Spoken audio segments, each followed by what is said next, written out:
Ambassador, we're having this conversation in the midst of a turmoil around the judiciary, so that's going to be our main topic this evening. The Judicial Council failed to elect a new president for the second time after the dismissal of the former president in a little bit of a controversial manner. How does the European Union view these developments in the highest body in the judiciary in our country? Well, Slavica, thank you very much for the opportunity to talk about rule of law issues more generally, which, as you know, we treat very seriously and follow very closely.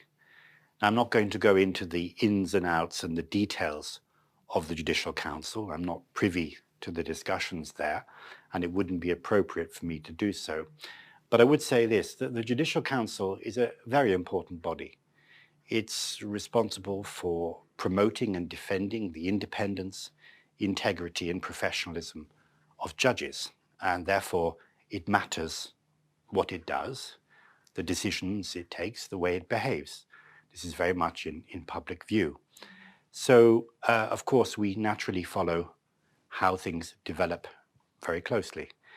And it's very important that as the Judicial Council acts, that it does not at any point become subject to outside political interference or financial interests. Because if that happens, then the independence of the judges is compromised, and ultimately that impacts on the rule of law more generally. For the European Union, as I say, the rule of law is fundamental, and once you have a judiciary which is compromised in the future, then that impacts on trying to consolidate democracy and build a thriving and robust economy. Well, two presidents of this council are living with accusations of political pressures. Do you think that these kind of accusations need to be prosecuted more deeply to find out who has interests or whether somebody has interests to put political pressures or financial, as you said, on this kind of a very important institution in our country? Well, as I say, I'm not going to speculate on what's going on in the Judicial Council. It's a matter for them to regulate. But what I would say, it's really important that all members of the Judicial Council always ensure that they're acting with that level of impartiality and in the interests of ensuring an independent, professional judiciary which acts with integrity. Not because the European Union says so, but because it's in the interests of citizens. Yes, we have different but still in some way similar situation with the Council of Prosecutors. They opened an ethical procedure against the prosecutor for publicly criticizing their work and saying that there are some political pressures to that institution also. Do you see some similarities? Do you think that the problems are the same for the judiciary and for the prosecution, and these two bodies that should be actually protecting the independence of the judges and the prosecutors? Are they in the same situation? Well, I think the challenge is the same in the sense that, as you say, they are responsible for promoting and defending the independence, professionalism and integrity of prosecutors. And that's an absolutely critical role. And so that we should be seeing them moving forward the agenda in a positive way, and with all of the members acting in a way that aims to achieve that goal. Now, concerning the specific case that you've mentioned, I don't know the details, the ins and outs. I don't want to comment on it specifically. But what I would say is it's always important that if there are, whistleblowers, that they should be able to act without fear of reprisals. At the same time, of course, whistleblowers need to be responsible. Yes. You mentioned at the very beginning how important the rule of law is to the European Union. Do you think that we are moving in the right direction that the EU is expecting from Macedonia? That's a good question. I mean, we, as I say, follow it closely. In our regular country reports, we have given accounts of how we see things developing. And we have seen positive progress over the years. But, in the last few months, we are concerned.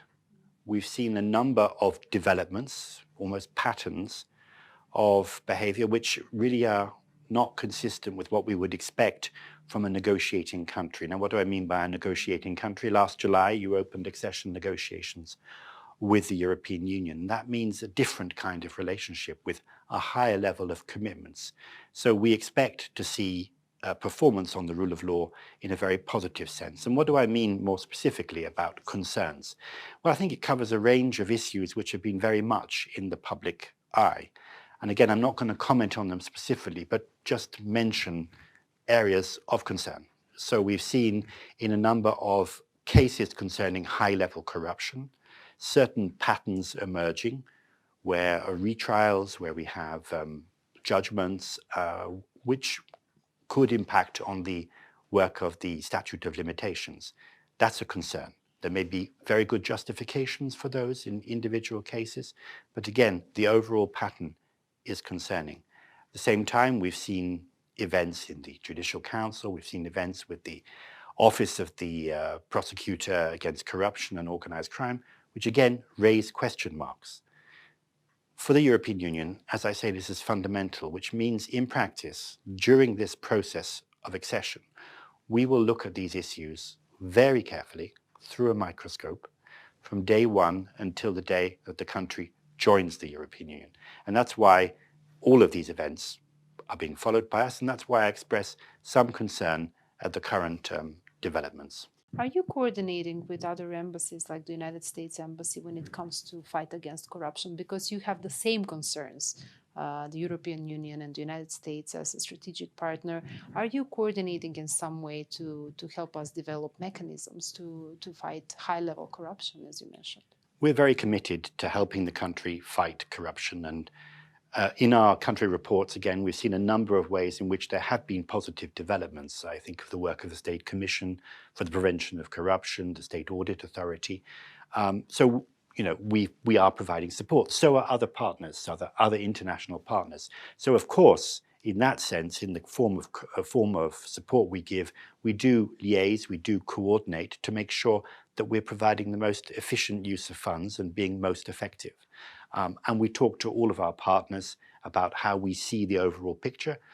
Most importantly, though, we talk to the authorities, the government, parliament, different institutions, civil society about the overall picture, how the country can move forward on this critical issue and how we can help. In the last period, a lot of public disappointment there was, or let's say search for answers regarding the Bechtel-Anenka agreement with the government. What really raised, I think, the public to ask question is the veil of secrecy around it. How does the European Union see it? Is the government transparent enough when it comes to this huge project that maybe the biggest one in infrastructure in Macedonia? So on the specific project itself, again, I don't have the details, so I'm not going to comment on that. What we do is within the context of our overall relationship, which is based on something we call a stabilization and association agreement, what we do is we look at issues such as this and look at the commitments contained in the agreement to make sure that they're consistent and that whatever actions are taken are in line with the EU norms, laws and norms and standards. So that's a process which is underway and would follow. There would be discussions with the government once that analysis is completed. Ambassador, thank you very much. Thank you very much.